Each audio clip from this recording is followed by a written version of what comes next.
Hi అండి, అందరికీ నమస్తే. నా రావణ్ బాస్ 127. ఏ ఏంటిది అని అంది చేతిని విడిపించుకుని చిరుకోపంగా.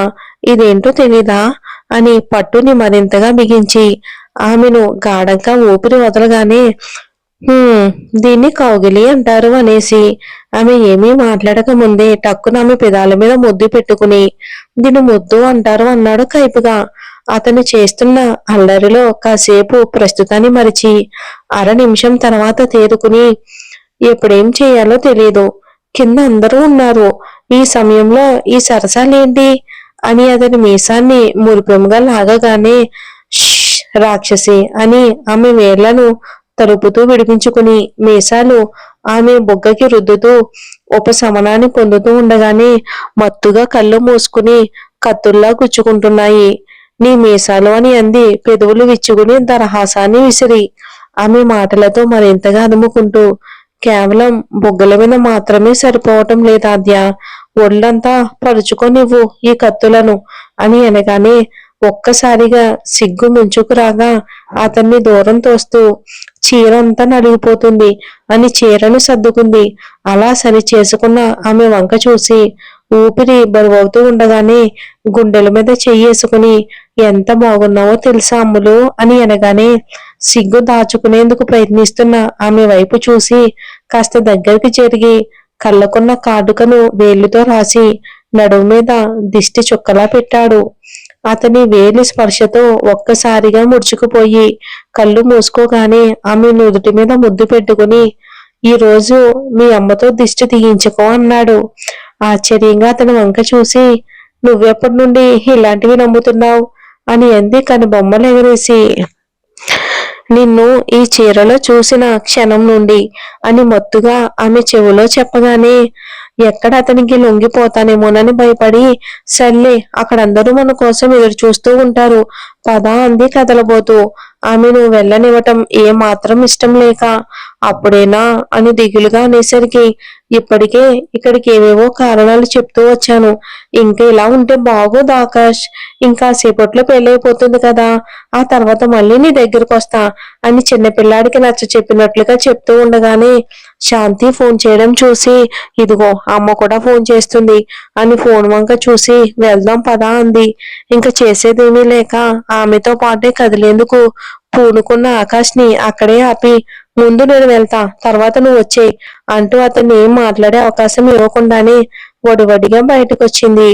విశాలమైన మెట్లు దిగుతూ ఉండగానే కింద తన స్నేహితులతో ఇంట్లోకి అడుగు పెడుతున్న తేజ ఆద్యవంగా చూసి అక్కడే ఆగి వదినా యూ గార్జియస్ అని అనగానే థ్యాంక్ యూ అని చెప్పబోయి ఆమె మాటలకి అడ్డు తగులుతూ అన్నయ్య నువ్వు చాలా హ్యాండ్సమ్ గా ఉన్నావు, బ్లేజర్ చాలా ఎక్సలెంట్ గా ఉంది అని అనగానే తర్వాత రమ్మంటే ఆకాష్ తన వెనుకే వస్తున్నాడన్న సంగతి అర్థమై మైత్రి వాళ్ళు చూడలేదు కదా అని ఊపిరి పీల్చుకుంది.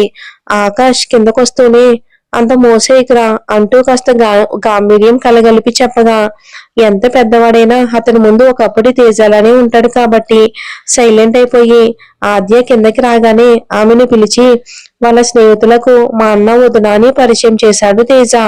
దాంతో అందరూ పలకరించుకోగా ముందే మైత్రి వాళ్ళ దగ్గరికి వెళ్తే వాళ్ళ మాటలను తట్టుకోవడం కష్టమని భావించి శాంతి వాళ్ళ దగ్గరికి నడిచింది తను.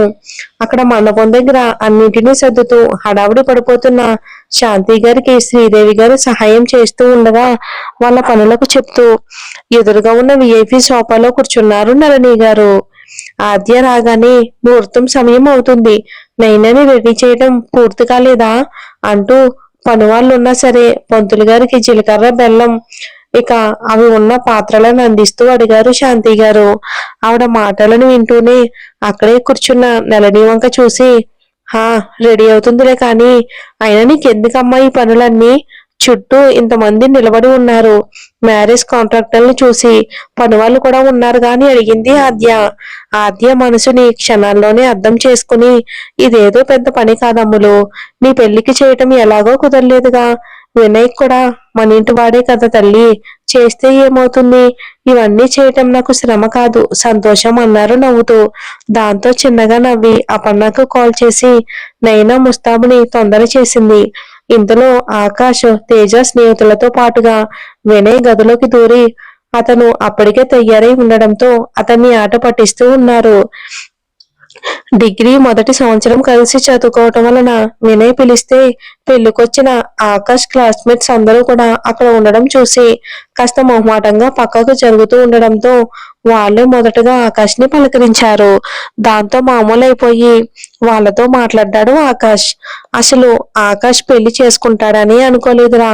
వాడి కోపం, ఆవేశం, అహంకారాలన్నీ చూసి వాణ్ణి ఏ అమ్మాయి భరించలేదు అనుకునేవాణ్ణి అని ఒక అతను అనగా, కానీ వినయ్ గాడి కంటే ఆకాష్ ముందు పెళ్లి చేసుకోవటం ఆశ్చర్యం అన్నాడు మరొకతను. దాంతో ఏం చెప్పాలో తెలియక గాంభీర్యాన్ని ప్రదర్శించడానికి ప్రయత్నించి కుదరక నవ్వేసరికి అతని మూడు బాగానే ఉందని ఊహించిన వినయ్, మామూలుగా కాదు, మా వాడిది లవ్ మ్యారేజ్ అన్నాడు వినయ్. దాంతో అందరూ ఒక్కసారిగా నోర్లు ఎల్లబెట్టారు.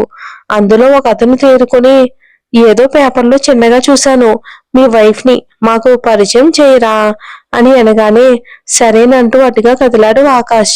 వాళ్ళ వెనకే వెళ్ళాడు తేజ. నడక ముందుకు సాగిస్తూనే ఆద్యకి ఫోన్ చేయగా ఆమె లిఫ్ట్ చేసి మండపం దగ్గర ఉన్నానని చెప్పగానే అక్కడికే వచ్చేశాడు ఆకాష్, తేజ వాళ్ళతో పాటుగా. ఇక దగ్గరకు వస్తూ ఉండగానే ఆ గుంపుని చూసి విషయం అర్థం చేసుకున్న ఆద్య పలకరింపుగా నవ్వుతూ ఉండగానే ఆ నవ్వుని చూసి ముత్యాలు రాలిపోతాయేమో అన్నంతగా ముగ్ధురాలై చూస్తూ అక్కడికి చేరుకోగా షీజ్ ఆద్య, మా వైఫ్ అని ఆకాష్ అనడంతో తేరుకున్నారు అందరూ. నిజంగానా అని అందులో ఒక అతను అనగానే అందరూ కనుబొమ్మలు ముడివేసి చూడగా వాళ్ళ షాక్ ని అర్థం చేసుకున్న తేజ చిన్నగా నవ్వుతూ ఆకాష్ చేతిని తట్టగానే, ఆద్య వీళ్ళంతా మా క్లాస్మేట్స్ అని ఆమెను చూస్తూ చెప్పగా నవ్వుతూ నమస్కారం పెట్టింది తను. దాంతో అందరూ ఎదురు పలకరింపుగా అందులో ఒక అతను కాస్త ముందుకు కదిలి, మీరే కదా బిజినెస్ మ్యాగజైన్ లో మార్కెటింగ్ మీద ఆర్టికల్ రాసింది అని అడగ్గా ఆకాష్ వంక చూసి గుర్తు చేసుకుంటూ అతని వంక తిరిగి, ఆ నేనేనండి అని అంది ఆద్య. చాలా బాగా రాశారు అని అతను అనగానే థ్యాంక్ యూ అంటున్న ఆద్య వంక చూసి, మా వదిన అన్నింట్లోనూ మా అన్నయ్యకు ధీటుగానే ఉంటుంది అని తేజ నవ్వేసరికి శాంతి గారు ఆమెను పిలవడంతో వస్తానని చెప్తూ అక్కడి నుండి కదిలింది ఆద్య. ఆమె వెళ్ళిపోగానే ఆకాశవంగా చూసి, అసలు ఇది ఎలా పాసిబుల్ రా, ప్రిట్టి ఇంటెలిజెంట్ కో వర్కర్ అయిన అమ్మాయిని పొందడం, పైగా కొత్తగా 7 కంపెనీల విలీనం, 2 కొత్త కంపెనీలు టెండర్లు వేసి సాధించుకున్నావు అని అడగ్గా చిన్నగా నవ్వి, గర్ల్స్ వెంట తిరగకూడదు, just focus on one woman, ఆ ఒక్క అమ్మాయి జీవితంలో అన్నిటినీ తిరిగి తీసుకొస్తుంది, అన్నిటినీ సాధించేలా చేస్తుంది అంటూ దూరంగా ఎవరితోనో మాట్లాడుతున్న ఆద్యని చూసి చెప్పాడు ఆకాష్. అతని మాటలతో అందరూ ఇతను ఆకాశేనా అన్నట్లు అందరూ షాక్ అయ్యి చూస్తూ ఉండగా వాళ్ళ చూపులను అర్థం చేసుకుని ఆ ఆకాశే అని నవ్వాడు తేజ. అతన్ని నవ్వుతూ అందరూ నవ్వుతూ ఉండగా ఆద్య నుండి చూపులను మరల్చి వాళ్ళ వంక తిరిగాడు ఆకాష్. ఇదంతా చూస్తున్న నళిని గారు, పెళ్ళి నా కూతురికి అల్లుడికిని, అయినా ఇక్కడంతా ఈ ఆద్య ఆకాశ్ల హడావిడే ఎక్కువగా ఉంది. పెళ్లి తర్వాత నైనాకి కొన్ని జాగ్రత్తలు చెప్పాలి, లేదంటే దాన్ని పిచ్చిదాన్ని చేసి ఆడుకునేలా ఉన్నారు వీళ్ళంతా అని మనసులోనే అనుకుని ముఖం తిప్పుకున్నారు. వాళ్లతో మాట్లాడుతూ అనుకోకుండా ఆవిడ వైపు చూసిన తేజ ఆవిడ చూపుల్లోని తేడాని గమనించిన ఆ హడావిడిలో పెద్దగా పట్టించుకోలేదు. గంట తర్వాత పెళ్లి కొడుకు పెళ్లి కూతురు పీటల మీద కూర్చోగా అందరూ మండపంలోకి హాజరయ్యారు. నళిని, శాంతి, శ్రీదేవి గారు నైనా పక్కన ఉండగానే ఇటు పక్క అపర్ణ, మైత్రి, మను, లూసి, ఆద్యం నిలబడ్డారు.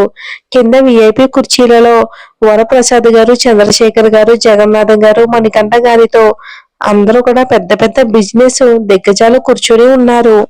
అందరి సమక్షంలో ఘనంగా పెళ్లి జరిగిపోయింది.